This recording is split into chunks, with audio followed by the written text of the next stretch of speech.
Blessings, everyone. Today I'm going to speak about the ego and making us aware that we should not let our egos get in the way of receiving the peace of Christ or the peace with God. And basically what it amounts to is this. In the first vision about God's peace, He asked me to look at the underlying reasons for our problem issues and obtaining this peace of Christ. And God led me to the following issue. He says our problems are rooted in our ego. Now we have one because we are wired for love. And an unhealthy ego prevents us from loving ourselves, others, and our lives. It's a hindrance to love or a hindrance to God. An unhealthy ego is rooted in fear, anxiety, faulty beliefs, and unrighteous thinking patterns. Now Jesus had a perfectly healthy ego on earth.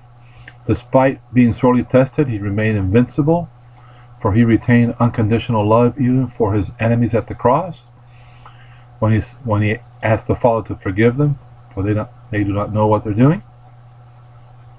So His ego was never damaged by the trauma He experienced, which is not the case for us. And that is what Satan was after, to damage His ego, so that the moment it got damaged, he would not be capable of loving unconditionally. He would then start moving into selfishness, something that never happened. So walking in unconditional love is evidence of 100% totally healthy ego. So God is invincible, for His ego, if He has one, cannot be damaged. Now we, on the other hand, suffer damage throughout life, and our egos fall short of the glory of God. To walk in love towards another is to offer health to another's ego. So everyone is weak, for we have to some degree an unhealthy ego. So we have to let God in so He can walk with us in love for the healing, cleansing of our damaged egos.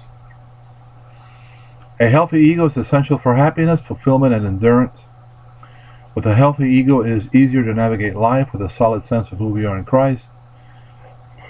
A person with a healthy ego is optimistic, grateful to God.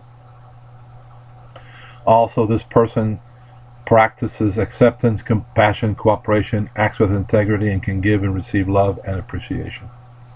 So a healthy ego allows us to engage crisis in life and not to be overcome by fear, and allows us to accept ourselves despite our faults or imperfections and to love others unconditionally, which is an objective that God has for us in expressing the life of Christ. Now, an unhealthy ego is based on beliefs that are fear-based, while a healthy ego is based on beliefs that are in love or love-based. So it's up to us to allow for our egos to get what it needs, which is God and His Word in complete surrender to the Spirit. And when we do that, we are then allowing for our egos to do its job in a loving way throughout life on earth. So that's it, guys. Now you know that when you're having a problem, it has to do with your ego. And we need to walk with God and allow Him to cleanse and heal us so that we can become more loving like He is. And in this way, we can retain the peace of God in our lives. Okay, bye-bye, everybody.